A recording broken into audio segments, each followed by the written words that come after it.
श्रीपतिराजाय विवेकानन्दशूरये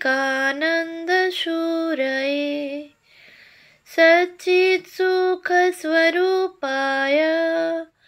स्वामिने तापहारिणे। পূজনীয় স্বামী অবযোজানন্দজির লেখা স্বামীজির পদপ্রান্তে গ্রন্থ থেকে পাঠ। পৃষ্ঠা সংখ্যা 171। স্বামী স্বরূপানন্দ। নব্য ভারতের মন্ত্রগুরুর নিজ মুখে উচ্চারিত এই উক্তি স্বরূপানন্দকে নূতন করিয়া জাতীয় আদর্শবোধে উদ্বোধিত করিয়াছিল। তাহার উত্তর জীবনে ইহার অসংখ্য প্রমাণ পাওয়া যায়। আলমোড়ায় অবস্থানকালে দুইটি দুঃসংবাদ স্বামীজিকে বড়ই বিচলিত করিয়াছিল। প্রথম খবর, উডকামন্ডে প্রিয় অনুচর গুডউইনের দেহত্যাগ, আর দ্বিতীয়, মাদ্রাজের মহাকর্মীভক্ত রাজমায়ারের আকস্মিক মৃত্যু। রাজমায়ার স্বামীজির ভাবে অনুপ্রাণিত হইয়া বেদান্ত প্রচারের উদ্দেশ্যে প্রবুদ্ধ ভারত নামে একখানি ইংরেজি মাসিকপত্র অত্যন্ত দক্ষতার সহিত সম্পাদনা ও পরিচালনা করিতেছিলেন।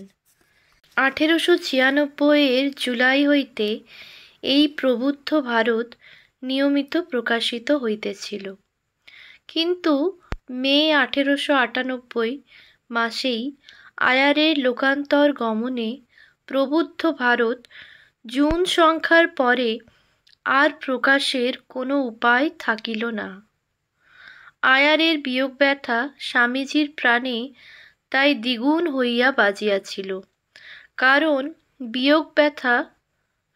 কারণ বেদান্ত প্রচারের এত বড় একটি সম্ভাবনা চিরতরে রুদ্ধ হইয়া গেল। যাহা হোক, এই প্রচণ্ড আঘাতেও স্বামীজির চিন্তারাশি নূতন গতিপথে ছুটিয়াছিল। উহা তৎপ্রবর্তিত বেদান্ত আন্দোলনে সত্যই একটি ঐতিহাসিক ফল আনয়ন করিল। বেদনাহত স্বামীজি ক্যাপ্টেন সেভিয়ারকে ডাকিয়া বলিলেন, সেভিয়ার, তুমি ভারতের কল্যাণের জন্য কাজ করবে বলেছিলে। বাংলার জলবায়ু ও গ্রীষ্ম তোমার সহ্য হওয়া অসম্ভব। অতএব তুমি আলমোড়ার কাছাকাছি কোনো জায়গায় থেকে প্রবুদ্ধ ভারত পত্রটি চালাবার ভার গ্রহণ করো না কেন?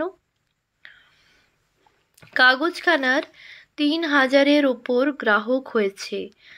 আমারই পরামর্শে ওর প্রথম মুদ্রণ এবং ক্রমে এই পত্র বেদান্ত প্রচারের একটা বিশেষ যন্ত্রস্বরূপ হয়ে দাঁড়িয়েছে। আমার ইচ্ছা নয় যে ওটা বন্ধ হয়। উপযুক্ত সম্পাদকও আমি তোমাকে দিচ্ছি। স্বরূপানন্দের এই বিষয়ে অভিজ্ঞতা আছে। স্বামী তুরীয়ানন্দেরও তোমার সাহায্যে সে অনায়াসেই এ কাজ চালাতে পারবে। বিধাতার ইচ্ছায় তাহার ধর্মচক্র নবোদ্যমে আবার আবর্তন শুরু করিল। স্বামীজির আদেশকে সেভিয়ার আশীর্বাদরূপে মাথা পাতিয়া লইলেন। আলমোড়া হইতে প্রবুদ্ধ ভারত প্রকাশের ব্যবস্থা হইল। স্বরূপানন্দই উহার সম্পাদনার দায়িত্ব গ্রহণ করিলেন। স্বামীজিও অত্যন্ত প্রসন্ন চিত্তে কাশ্মীর যাত্রা করিলেন। 1898 আগস্ট হইতে স্বরূপানন্দের সম্পাদনায় প্রবুদ্ধ ভারত নবকলেবরে আত্মপ্রকাশ করিল। আলমোড়ার থমসন হাউস এ উহার কার্যালয় পুনঃ সংস্থাপিত হইল। বর্তমান সংখ্যায় টু দ্য অ্যাওয়েকেন্ড ইন্ডিয়া নামে ইংরাজি কবিতা আকারে স্বামীজি একটি আশীর্বাদ প্রেরণ করিয়াছিলেন।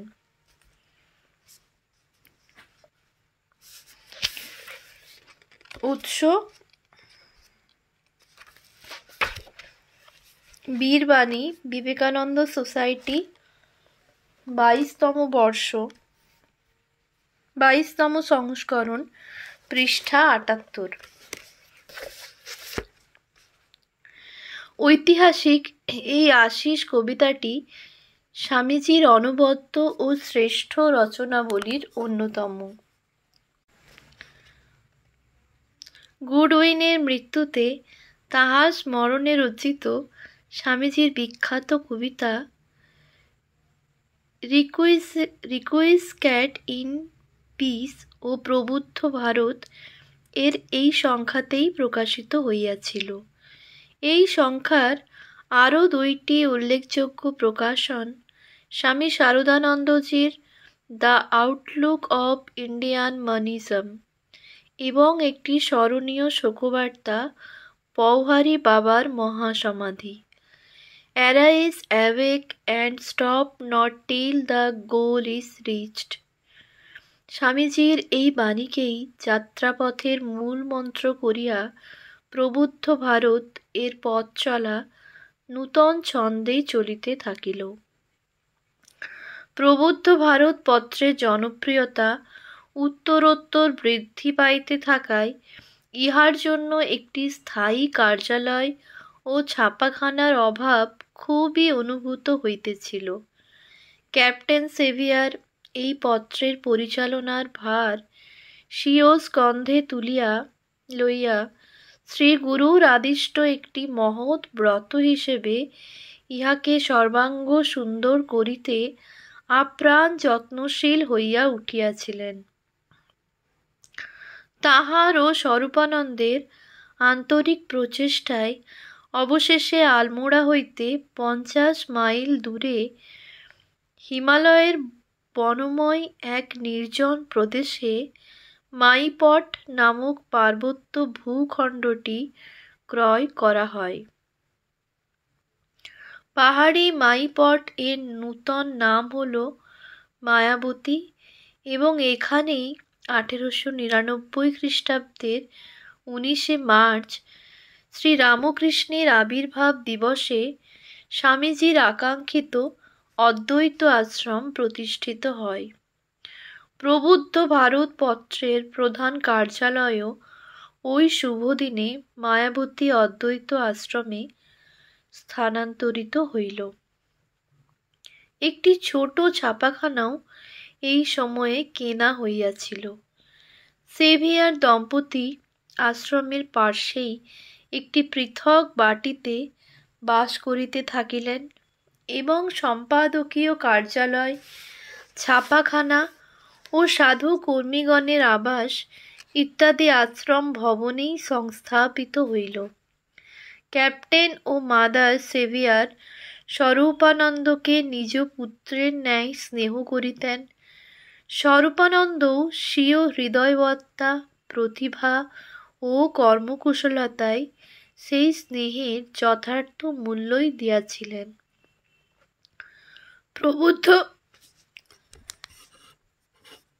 প্রবুদ্ধ ভারত পত্র এবং আশ্রমের অধ্যক্ষতা স্বরূপানন্দ অসাধারণ যোগ্যতার সহিত সম্পাদন করিয়াছিলেন।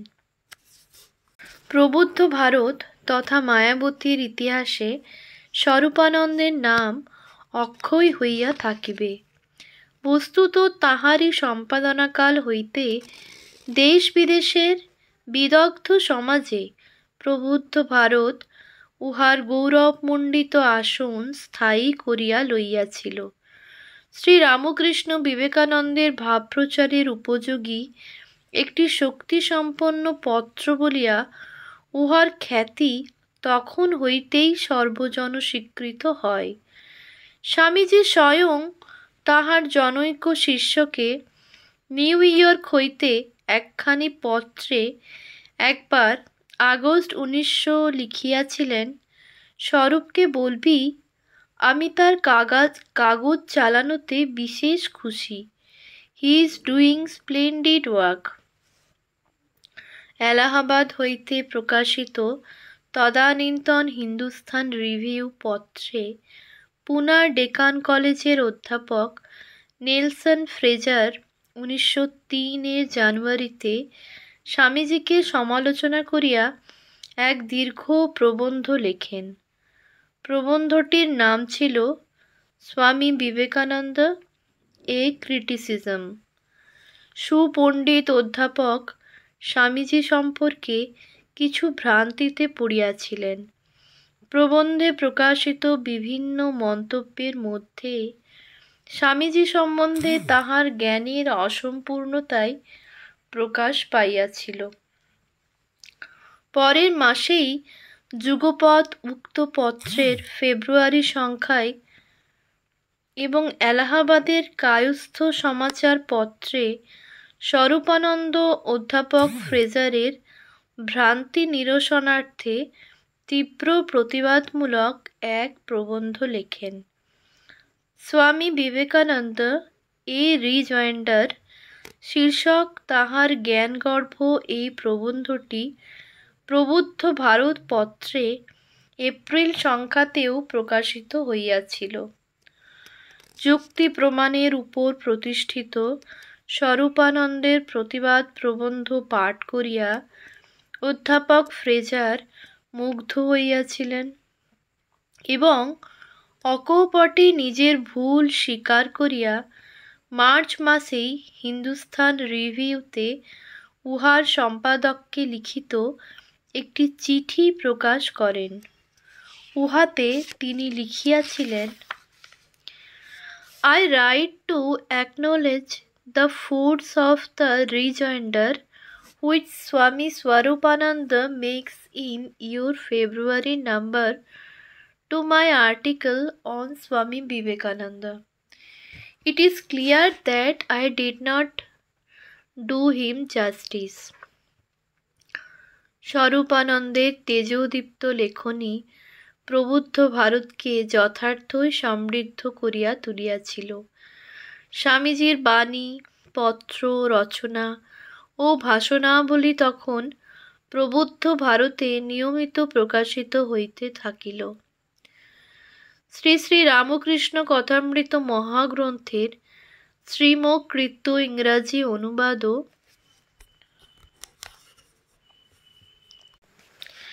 Leaves from the gospel of Shri Ramakrishna শিরোনামায় এই কালের প্রবুদ্ধ ভারতের বিভিন্ন সংখ্যায় প্রকাশিত হইত। ভগিনী নিবেদিতাও তখন এই পত্রের নিয়মিত লেখিকা ছিলেন। স্বরূপানন্দের অধ্যক্ষতাকালেই মায়াবতী অদ্বৈত আশ্রমের সর্বাপেক্ষা স্মরণীয় ঘটনাটি সংঘটিত হইয়াছিল। স্বামীজির পদার্পণই মায়াবতীর ইতিহাসে পবিত্রতম স্মৃতি। প্রিয় শিষ্য ক্যাপ্টেন সেভিয়ারের লোকান্তর গমনের পর স্বামীজি শোকসন্তপ্তা মাদারকে সান্ত্বনা প্রদানের উদ্দেশ্যে অসুস্থ দেহেও এই দুর্গম পার্বত্য পথ অতিক্রম করিয়া মায়াবতী ছুটিয়া আসিয়াছিলেন। 1901 23 জানুয়ারি স্বামীজি মায়াবতীতে পদার্পণ করেন। তাহার সঙ্গী ছিলেন স্বামী শিবানন্দ ও সদানন্দ। প্রায় পক্ষকাল স্বামীজি অবস্থান করেন। এই অল্প কয়েকদিনের মধ্যেই তিনি আশ্রমবাসী প্রিয় শিষ্যগণের সহিত তাহার ভবিষ্যৎ কর্মনীতি সম্পর্কে অনেক আলোচনাদি করিয়াছেন। স্বরূপানন্দের পরিচালনায় প্রবুদ্ধ ভারত তথা অদ্বৈত আশ্রমের সুষ্ঠু সম্ভাবনাময় অবস্থা স্বামীজিকে খুবই প্রসন্ন করিয়াছিল। মায়াবতী হইতে তিনি কি প্রত্যাশা করেন, উহার যথার্থ আদর্শ কি হওয়া বাঞ্ছনীয় ইত্যাদি নানা প্রসঙ্গ করিতে করিতে স্বামীজি মাতিয়া যাইতেন। শ্রী গুরুর অনুপ্রেরণায় স্বরূপানন্দ উদ্দীপিত হইয়া উঠিতেন। অনুগত সৈনিকের ন্যায় স্বামীজির কাছে বিনীতভাবে বলিয়াছিলেন, তিনি সদাই প্রস্তুত। শ্রী গুরুর অভিপ্রায় মনে প্রাণে সফল করিতে তিনি নিত্য নিয়ত তৈয়ার। প্রবুদ্ধ ভারত সম্পাদন এবং আশ্রম পরিচালনের গুরুদায়িত্ব বহন করিয়াও স্বরূপানন্দের পর দুঃখকাতর কোমল হৃদয়টি কিন্তু কখনো শুকাইয়া যায় নাই। চতুর্পার্শ্বস্থ পাহাড়ি জনসাধারণের দারিদ্র্য ও অজ্ঞতা দেখিয়া তাহার বেদনার অবধি ছিল না। তাহাদের পেটে অন্ন নাই, পরিধানে বস্ত্র নাই, রোগে চিকিৎসা নাই। দুঃসহ এই অবস্থা বিবেকানন্দ শিষ্য স্বরূপানন্দকে বিচলিত করিয়া তুলিয়াছিল। শ্রী গুরুর অনন্ত হৃদয়বত্তা শিষ্যের জীবনেও সঞ্চারিত হইয়াছিল। তিনি দরিদ্র জনগণকে প্রয়োজনীয় কৃষি শিক্ষা প্রদানের নানা উপায় চিন্তা করিয়া উহাকে কার্যে পরিণত করিতে সচেষ্ট ছিলেন। ম্যাকোনেল সাহেবের সহায়তায় পার্বত্য অঞ্চলে কৃষিবিদ্যা প্রচারের জন্য তিনি আপ্রাণ পরিশ্রম করিয়াছিলেন। পাহাড়ি বালকদিগের জন্য জঙ্গলাকীর্ণ মায়াবতীতে এবং শোর গ্রামে বিদ্যালয় স্থাপন স্বরূপানন্দেরই আন্তরিক উদ্যোগ ও প্রযত্নে সম্ভব হইয়াছিল। মায়াবতীতে দাতব্য চিকিৎসালয় প্রতিষ্ঠাও তাহার আরেক স্মরণীয় কীর্তি। শত শত দুস্থ পীড়িত পাহাড়ি মানুষ আজও বিনা ব্যয়ে এখান হইতে চিকিৎসিত হইয়া থাকে। আশ্রমের বিভিন্ন কার্যে নিযুক্ত পাহাড়ি যুবকগণকে হিন্দি ও ইংরাজি শিখাইবার ব্যবস্থাও তিনি করিয়াছিলেন।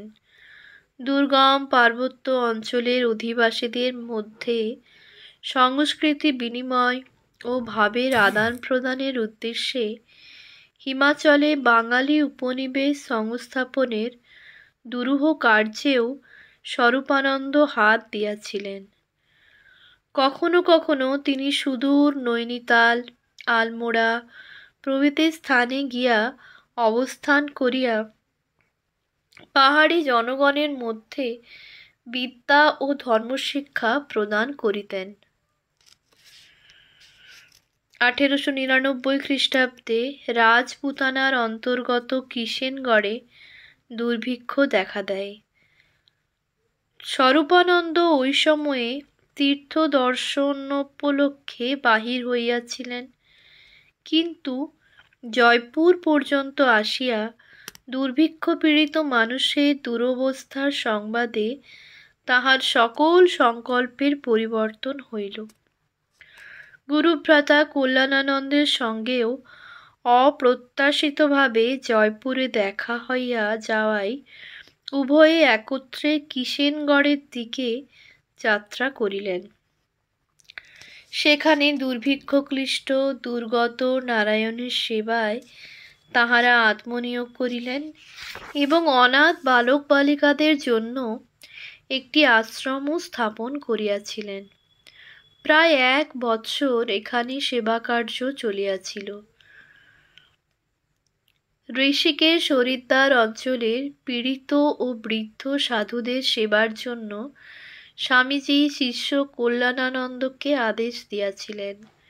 নিঃসম্বল সন্ন্যাসী কল্যাণানন্দ গুরুর আশীর্বাদ মস্তকে বহন করিয়া অত্যন্ত ব্যাকুল হৃদয়ে মায়াবতীতে প্রিয় গুরুভ্রাতা স্বরূপানন্দের নিকট ছুটিয়া গিয়াছিলেন। স্বামীজির অভিপ্রায় শুনিয়া স্বরূপানন্দ অনুপ্রাণিত বোধ করিলেন এবং কাল বিলম্ব না করিয়া কল্যাণানন্দকে সঙ্গে লইয়া নৈনিতালের পথে বাহির হইয়াছিলেন।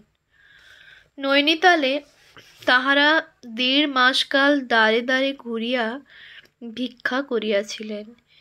এই ভিক্ষালব্ধ অর্থ দ্বারাই 1901 খ্রিস্টাব্দের জুন মাসে হরিদ্বারের নিকট কনখলে সেবাশ্রম প্রতিষ্ঠিত হয়। কনখল সেবাশ্রমের ইতিহাসে কল্যাণানন্দের নাম চির উজ্জ্বল, কিন্তু ইহার প্রতিষ্ঠার মূলে স্বরূপানন্দের উৎসাহ, উদ্যম ও অনুপ্রেরণা লোকলোচনের অন্তরালে থাকিলেও অবিস্মরণীয় সত্য। কনখলের এই সেবাশ্রম মিশন পরিচালিত সেবায়তনগুলির মধ্যে আজ যথার্থই একটি গৌরবজনক প্রতিষ্ঠান। 1902 খ্রিস্টাব্দের ডিসেম্বর হইতে স্বরূপানন্দ প্রায় 3 মাস এলাহাবাদে বেদান্ত প্রচারে কাটাইয়াছিলেন। তাহার বেদান্ত বিষয়ক ভাষণ স্থানীয় জনসাধারণের চিত্তে এমনই রেখাপাত করিয়াছিল যে তাহারা উত্তরোত্তর শ্রীরামকৃষ্ণ বিবেকানন্দের ভাবাদর্শে আকৃষ্ট হইয়া এলাহাবাদে একটি স্থায়ী আশ্রম স্থাপনের উদ্যোগ আয়োজনও করিয়াছিল। 1905 খ্রিস্টাব্দে কাংড়া জেলার ধর্মশালায় ভীষণ ভূমিকম্প হয়।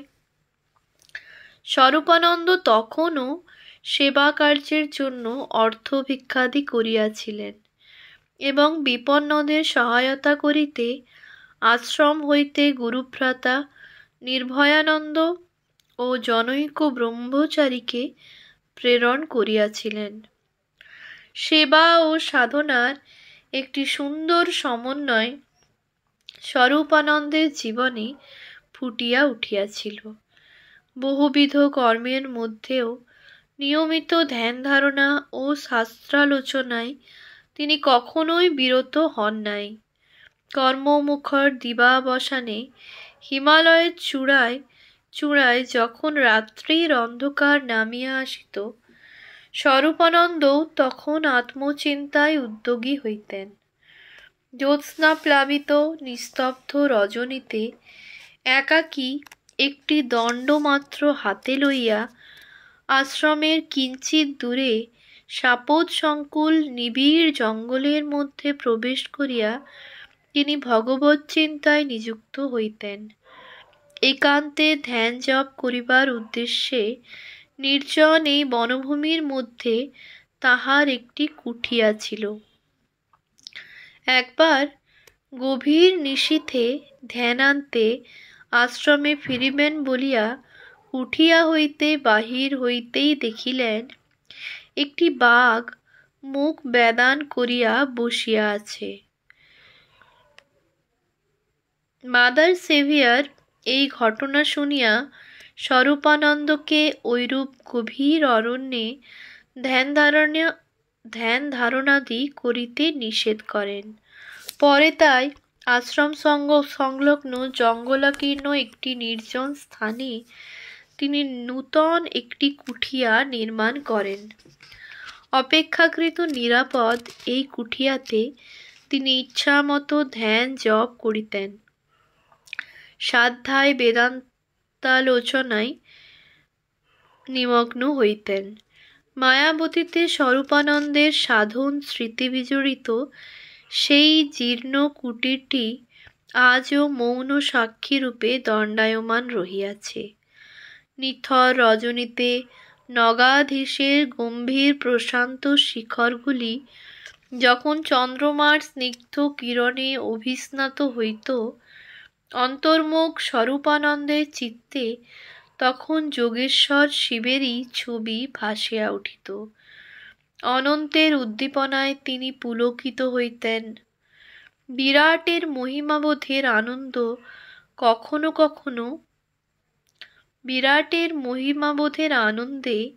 কখনো কখনো তিনি গুরুভ্রাতাদের লইয়া পাহাড়ে পাহাড়ে পরিভ্রমণ করিতেন। হিমালয়ের প্রাকৃতিক পরিবেশ ব্রহ্মপ্রাণ স্বরূপানন্দের হৃদয়ে কতই না ভাবের তুফান তুলিত। শ্রীরামকৃষ্ণ বিবেকানন্দের ভাবপ্রচারের জন্য তাহার উদ্যমের সীমা ছিল না। বিশেষত যুবক ও ছাত্র সম্প্রদায় যাহাতে এই যুগধর্মকে সাদরে গ্রহণ করিয়া ধন্য হয়, তাহার জন্য অক্লান্ত চেষ্টা তিনি করিয়াছেন। নৈনিতাল, আলমোড়া, এলাহাবাদ, কলিকাতা যেখানেই যখন যাইতেন, সর্বত্রই ছাত্র ও যুবক সমাজের মধ্যে গিয়া নানাভাবে তাহাদিগকে উৎসাহ প্রদান করিতেন। তিনি প্রায়ই বলিতেন, ছাত্রগণেই আমাদের ভবিষ্যতের সকল আশা নিহিত রহিয়াছে। হায়, এখন তাহারা যশ, মান, রাজনীতি প্রভৃতির বৃথা হুজুগে কিছুকালের জন্য উন্মত্ত হইয়া উদ্বাহ শৃঙ্খলে আবদ্ধ এবং চিরকালের নিমিত্ত সংসারে মগ্ন হইতেছে। কবে তাহারা দেশের জন্য যথার্থ ত্যাগ ধর্ম শিখিবে? ত্যাগের আদর্শে সর্বদাই তিনি যুবকগণকে অনুপ্রেরণা দিতেন। স্বরূপানন্দের গুরুভক্তি সত্যই দৃষ্টান্ত স্বরূপ। স্বামীজির অতি নগণ্য শিষ্যরূপে নিজেকে পরিচিত করিতে তাহার অনন্য সাধারণ গৌরববোধ ছিল।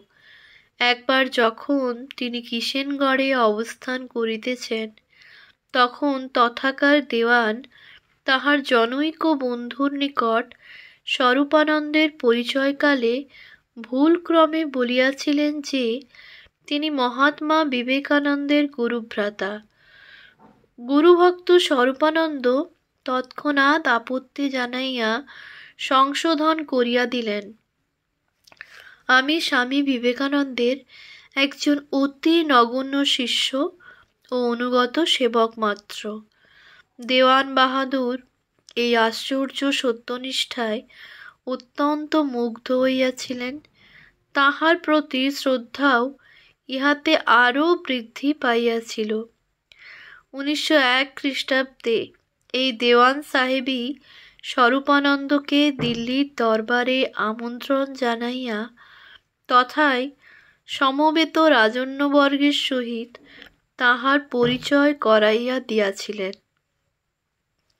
বরোদার মহারাজাও সেখানে স্বরূপানন্দের সদালাপে এতই মুগ্ধ হইয়াছিলেন যে তদবধি তিনি শ্রীরামকৃষ্ণ বিবেকানন্দের ভাবধারার প্রতি যথেষ্ট শ্রদ্ধাসম্পন্ন হইয়াছিলেন এবং তাহাকে ও স্বামীজিকে তিনি কিছুকাল বরোদা রাজ্যে অবস্থান করিয়া ধর্মপ্রচারে আহ্বানও জানাইয়াছিলেন।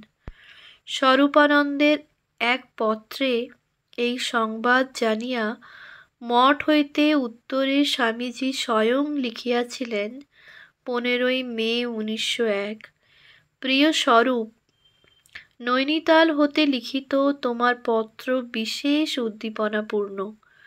যদি বরোদার মহারাজের সহিত সাক্ষাৎ করলে সত্যিকারের কোনো কাজ হয় তবে আমি যেতে রাজি আছি ইত্যাদি।